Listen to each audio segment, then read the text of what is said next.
체형 교정으로 몸을 빡세게 연구하는 바디트랩입니다. 아, 형님 반갑습니다. 반갑습니다. 이제 채널 첫 영상인데 좀 뜻깊은 자리도 될 것 같고, 그래서 오늘은 좀 형님이 먼저 직접 시작을 알리시는 거니까 좀 보는 분들도 확실히 기대가 되실 것 같고요. 저도 약간 이 영상을 준비하면서 사실 제 자세부터 좀 다시 한번 체크하게 되더라고요. 그래서 좀 궁금한 사항들이 좀 거기서 많이 발생을 해가지고 한번 여쭤볼 게 한 몇 가지가 있습니다. 그러니까 저는 사실 헬스장도 다니고 크로스핏도 많이 해봤는데, 그냥 저는 뭐 저의 생각일 뿐이겠지만 이 운동을 하면 무조건 건강해진다 라는 거랑은 어떤 저만의 어떤 생각이 있는데, 재활 운동은 좀 뭔가 다른 부분이 있을까요? 아니면 좀 뭔가 더 특별한 부분이 있을까요? 우리가 일반적인 운동이랑 재활 운동이랑 이렇게 비교해 보면 사람들이 잘 오해하고 있는 부분들이 뭐냐면, 똑같이 근력 운동 아니야? 아니면 조금 더 자세를 그냥 바로 잡아주는 운동 아니야? 라고 생각하는데, 이제 그런 그런 부분이 아니고, 우리의 몸을 실제적으로 쓰는 방법이 따로 있어. 그러니까 얼마만큼 올바르게 쓰느냐에 따라서 건강을 유지를 할 수 있는데, 일반적인 헬스를 하는 사람이든 크로스핏을 하는 사람이든 몸은 좋은데 다치는 사람이 꽤 많잖아. 그러니까 그런 거 생각을 해보면은 재활 운동은 몸을 기능적으로 올바르게 쓰게끔 만들어주는 포인트를 갖고 있지. 그래서 아픈 사람들이 와서 전체적으로 몸의 밸런스랑 뭐 뼈가 틀어지거나 아니면 근육이 좋지 않다든가 이런 거를 고쳐내면서 하는 운동이 재활 교정 운동이라고 보면 돼. 그렇군요. 저는 약간 이해를 하다가도 모를 것 같기도 한데, 좀 더 이제 깊이 들어가자면은 이제 좀 제 얘기일 수도 있는데, 제가 큰 통증은 없어요. 큰 통증은 없고, 근데 어깨도 이제 자주 뭉치고, 주변에서 보면 맨날 거북목이 심하다 이런 말을 많이 듣거든요. 이런 경우에도 교정을 꼭 받아야 하나요? 아니면 그냥 스트레칭만으로 어느 정도 이제 해결이 될 수 있을까요? 우리가 이제 몸을 잘 살펴보면은 근육이라는 부분, 그 다음에 인대라는 부분, 그 다음에 골격이라는 부분들이 있는데 각각 포인트가 조금씩 달라. 그러니까 예를 들어서 우리가 스트레칭이 필요한 경우에는 근육이 전체적으로 뭉치거나 또 잘 안 되거나 이럴 때는 스트레칭이 필요하지만, 근육 내부를 좀 살펴보면은 이제 한쪽은 근육 전체에서 A라는 부분이 있고 B라는 부분이 있는데, 한쪽은 움직이는데 한쪽은 안 움직이는 경우가 있거든. 그때는 도수 치료, 물리적인 힘을 강행을 해서 거기에서 근육을 잘 조절할 수 있게끔 만들어주는 게 별도로 필요하거든. 그런 게 이제 물리치료라고 얘기도 하고 도수치료라고 하기도 해. 또 하나는 꼭 근육이 아니라 골격의 배열 자체가 잘못되어 있으면 움직일 수는 있으나 그 배열에 의해서 몸이 자꾸 틀어지는 현상을 갖기 때문에 시간이 지나면 지날수록 그 현상은 되게 안 좋아지는 형태로 바뀌고, 또 예를 들어서 발목이 하나가 안 좋다라고 했을 때, 오른쪽 발목이 안 좋다라고 했을 때 계속 하다 보면은 얘가 기능이 떨어지잖아. 그러면은 또 다른 쪽으로 힘을 더 많이 써야 되는 상황이 벌어져. 그러면은 요번 달에는 발목만 아팠다가 다음 달에는 반대쪽 골반이 아팠다가 그 다음 달에는 어깨가 아팠다가 그 다음에는 목이 아팠다가 이런 식으로 막 번져가거든. 그러니까 내 몸이 좀 이상하다 싶으면 처음부터 밸런스가 안 맞는다라고 생각을 하고, 만약에 스트레칭이 필요하면 스트레칭을 하긴 하겠지만 약간 좀 전문적으로 몸을 볼 수 있는 사람한테 가서 점검을 받아볼 필요는 있는 거지. 그래야지 나중에 가서 크게 다치는 일이 없이 몸을 이제 바르게 쓸 수 있는 상태가 되는데, 안 그러면 나중에 크게 다쳐. 그러니까 요약해서 말하자면은 몸이 이제 실제로 움직일 때도 약간 정렬을 유지하도록 그치. 교정하는 것. 그렇게 이제 재발하지 않고 좀 이제 근본적으로 이제 치료를 이제 진행을 할 수 그치. 있는 단계라는 말씀이신 거죠. 맞아. 알겠습니다.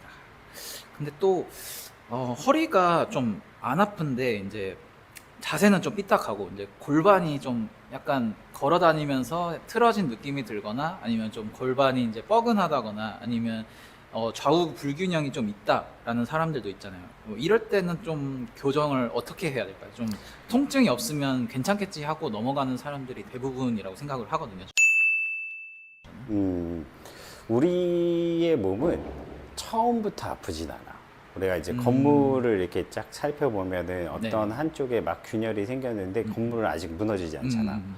근데 이게 시간이 지나면 지날수록 균열이 막 심해지다가 어느 날 갑자기 확 무너지는 것처럼 인체가 우리가 뭐 조금 틀어졌다고 아프다라고 하면은 오른손잡이, 왼손잡이가 있기 때문에 네네. 뭐 틀어지는 건 당연할 수도 있거든. 그리고 직업군에 의해서 살펴보면은 이제 한쪽으로 뭐 짐을 옮기든가 아니면은 뭐 치과 의사처럼 계속 사람의 입속을 봐야 되니까 계속 숙이고 있는다든가 이런 직업적인 특색이 있어서 그런 거 하나하나씩 따지면 사람은 계속 아파야 되거든. 네네네. 근데 그런 게 아니라 어느 일정한 기간 동안은 몸이 그 데미지를 다 잘 견디다가 어느 순간 확 무너지는 거야. 그 무너지는 시점이 이제 통증이 다 나타난 상태에서 오면 이미 무너진 상태로 오는 거고, 통증이 없는 상태에서 그냥 느낌만 갖고 오면은 그 직전에 온 거라고 보면 돼. 그래서 원래는 몸을 잘 생각해 보면은 몸이 언제부터 틀어졌습니까? 라고 얘기하면 그 통증이 바로 있기 전에 통증이 생기는 게 아니라 10년 전부터, 네. 15년 전부터 이게 계속 누적돼서 오면서 균열이 커지다가 물이 100도씨에 끓는 것처럼 네네네. 99.9에도 안 끓잖아. 네네네. 그 시점까지 넘어가야지 이제 통증이 생기는 거야. 그러니까 내가 좀 몸이 안 좋다라고 느끼는 것도 네네. 이미 진행되고 있는 과정이니까 그거를 보고 일단은 내 몸이 안 좋다라는 걸 인지를 해야 돼. 아, 그래, 그때부터 이제 몸의 밸런스를 맞추면 좀 더 빠르게 밸런스를 맞출 수 있는 건데, 그거 지나고 오면은 이제 그 시작하는 수준이 좀 다르잖아. 네네네. 그 시작에 통증이 발생돼서 진행되면은 그게 더 느린 거고, 네네. 그 전에 먼저 손을 네네. 보면은 좀 빨라지는 거지.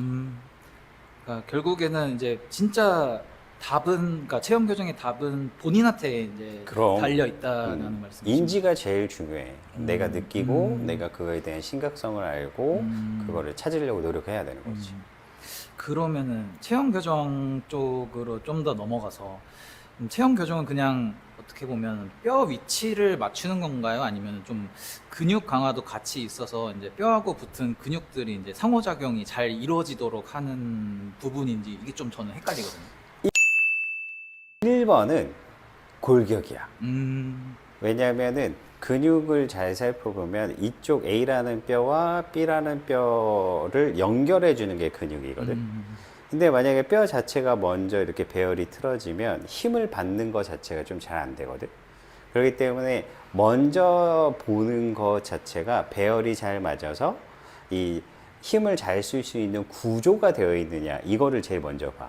근데 구조는 맞춰졌는데 거기 안에 근육에 대한 비대칭이 생기거나 그러면 2차적으로 근육을 보는 거지. 그래서 우리가 근육을 볼 거냐, 골격을 먼저 볼 거냐, 이제 그게 아니라 처음에 순서대로 몸을 네네. 검사를 하는 거야. 그래서 골격부터 보고, 그 다음에 근육 보고, 근데 결론은 사실상 움직이는 게 밸런스가 맞아야지 근본적인 치료가 되거든. 가만히 서 있는 상태에서 뭘 본다 이런 개념보다 더욱더 근본적인 건 우리가 걸어 다닐 때, 그다음 우리가 계단을 걸을 때, 누웠다 일어날 때, 앉았다 일어날 때, 이 모든 것들이 밸런스에 맞춰서 움직일 수 있느냐를 기준점으로 뼈의 골격이냐, 근육의 상태를 볼 것이냐, 이제 이런 것들을 보는 거지. 그러니까 다시 한번 말씀하자면 뼈 정렬이 이제, 그러니까 체형 교정이 필요하다는 거는 뼈 정렬이 무너져 있다는 거고, 그렇지. 그다음에 가만히 있을 때뿐만 아니라 움직일 때도 정렬이 유지돼야 한다는 그렇지. 말씀이시죠. 그게 제일 근본이야. 그래야지 재발하지 않아. 이제 좀 확실히 이해가 되는데요. 그러면은 보통 이제 사람들이 이제 재활이나 체형 교정을 할 때 이제 좀 사람 심리가 이제 빠른 효과를 좀 보고 싶어하는 마음들이 그치. 대부분이잖아요. 당연하지. 근데 이게 바로 이제 효과가 느껴질까요? 아니면 이게 좀 꾸준히 몇 주는 해야지 티라도 이제 날까 저는 이제 좀 성격이 좀 급한 성격이다 보니까 근데 저뿐만 아니라 대부분의 사람들이 그럴 것 같은데 좀 그렇지. 빨리 효과를 보고 맞아, 싶거든요 맞아. 저도. 통증이 있는 사람들은 공통적으로 지금의 고통이 있으니까 그거를 빨리 전환하고 싶은 거는 누구나 다 똑같아. 근데 이게 사람마다 체질이 다르고 상태가 다 다르기 때문에 이 효과가 난다라는 거는 천차만별이야.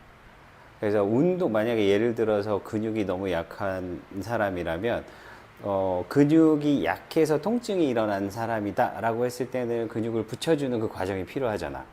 근데 몸이 약하다 보니까 그 근육을 붙이는 그 과정이 좀 길 수도 있고, 어떤 사람은 근육이 되게 많아서 좀만 해도 바로 티가 나는 사람이 있고, 그리고 어떤 사람은 체질적으로 너무 몸이 딱딱해. 그런 사람은 또 느리게 갈 수도 네네네. 밖에 없잖아. 네. 그래서 예를 들어서 어떤 센터에 가서 전문가를 만났는데 뭐 몇 주 만에 저 좋아집니다. 뭐 이런 거는 사기야 거의. 그러니까 언제 어느 타이밍에 좋아질지는 그 누구도 몰라. 다만 지금 갖고 있는 상태가 얼마만큼 좋느냐. 네네네네. 그거부터 시작을 하기 때문에 뭐 빨리 나타나는 사람도 있고 늦게 나타나는 사람도 있고, 다만 좋은 사람이든 늦은 사람이든 1주, 2주 정도 지나게 되면 호전된다라는 건 누구나 다 알 수 있어. 그렇군요.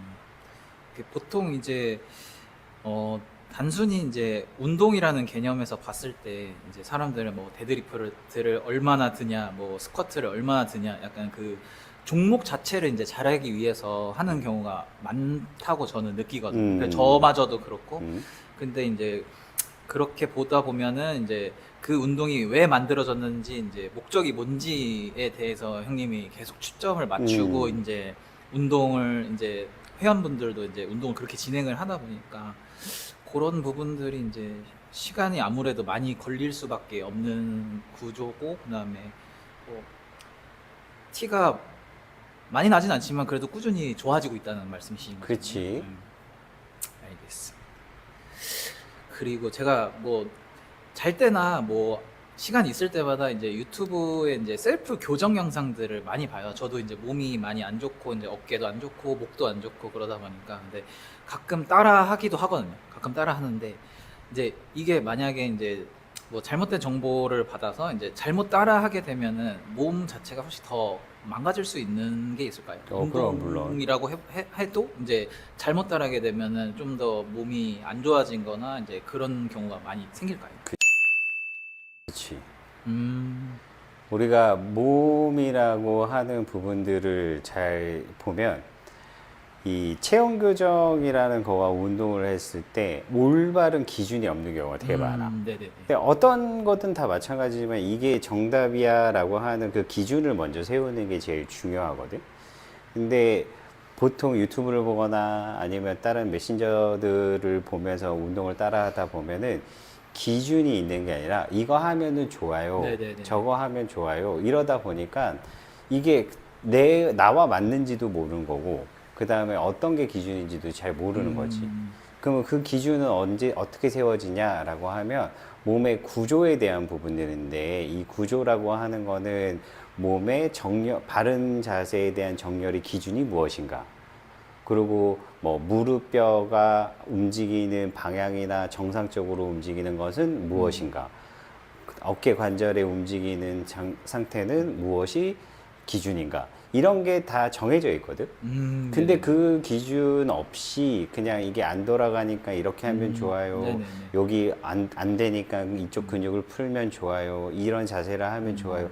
이거는 사실상 거기에 따라오는 그 자그마한 정보일 뿐이지 그 전체적인 맥락을 모르는 상태에서 재활 운동을 따라 하다거나 교정 운동 따라 하면은 그거를 하지 말아야 할 사람들도 해버리면 통증이 더 극대화돼 버리는 거야. 그러니까 좀 조심할 필요가 있어. 아, 근데 얼마 전에 그 회원분 중에 한 명이 이제 농구하다가 뭐 발목 심하게 삔 적 있다고 들었는데 맞아. 그분 혹시 어떻게 되셨을까요? 그분이 그 농구해서 발목이 안 좋아서 발목이 안 접힌다라고 했었거든. 근데 옆으로 그러니까 안쪽으로 앉는 것 자체가 안 되는 거야. 네네네네. 발목 자체가 안 좋다라고 생각을 해서. 음. 근데 내가 보니까 고관절이 안 좋아서 네. 나타나는 현상이어서 내가 고관절을 만지고 앉아보라고 하니까 한 5분 만에 그냥 앉았어. 네네네네. 그러니까 원인이 정확하게 무엇인지를 파악하느냐가 되게 중요한 네네네. 거라서 네네네. 그냥 발목이 안 좋다고 해서 발목만 주구장창 만진다고 네네. 해서 그게 낫는 게 아니야. 네네네. 그래서 그거를 검사를 했을 때 전체적으로 몸이 어떻게 움직이는가를 확실하게 봐야 되고 거기서 원인이라는 부분을 찾아내야 되고 그거가 없으면은 네. 재활의 기본 자체가 안 되는 거야. 아, 이제 저도 여기서 일하면서 이제 체형 교정에 대해 관심을 많이 가지게 되고, 이제 그러다 보니까 이제 형님 말씀도 이제 주의 깊게 더 듣게 되고 하는 시간이 이제 좀 많아졌으면 좋겠고, 오늘 진짜 말씀을 너무 잘해주시고 유익하게 되게 많이 들었습니다. 저도 이제 보면서 항상 제 자세를 이제 스스로 점검을 하게 되는 시간이 앞으로 많아지게 될 것 같은데, 이제 끝으로 이제 형님이 이제 마무리로 뭐 구독자들이나 아니면 뭐 다른 이 체형 교정에 관심이 있으시거나 아니면 좀 몸이 안 좋거나 이제 불편하신 분들한테 좀 마지막으로 해주실 수 있는 말씀이 있으실까요? 체형 교정을 할 때 여러분들이 꼭 좀 생각해야 할 것들이 좀 있어요. 첫 번째는 움직이는 것이 교정이 되어야지 진짜 교정이다. 두 번째는 어느 센터에 가서 뭐 이제 내 몸이 안 좋아서 이렇게 돼요라고 말을 했을 때 뭐 몇 개월 만에 됩니다. 또 몇 주 만에 됩니다. 이거 절대 믿지 마세요. 이거 거의 사기입니다. 왜냐하면 사람의 몸은 어떻게 바뀔지 모르니까. 그다음에 세 번째로 좀 기억해야 할 거는 자기 자신을 정말 잘 알아야 돼요. 내가 이쪽으로 저쪽으로 움직였을 때 밸런스가 좀 안 맞네 라는 그것보다 좀 더 디테일하게 내가 서 있을 때도 한쪽 다리로 서 있구나, 일어날 때도 한쪽으로만 일어나는구나, 이런 게 좀 인지가 많이 되어야 돼요. 그래서 체형 교정은 받는 게 아니라 내가 스스로 배워서 하는 게 제일 좋은 베스트라고 보시면 돼요. 그거를 따라서 이제 어딘가에 전문 센터나 이런 걸 가더라도 그 생각을 꼭 하고 가셨으면 좋겠습니다. 알겠습니다. 형님 말씀 너무 감사드립니다. 이제 다음 편에 다시 한번 찾아뵙도록 하겠습니다. 네, 안녕.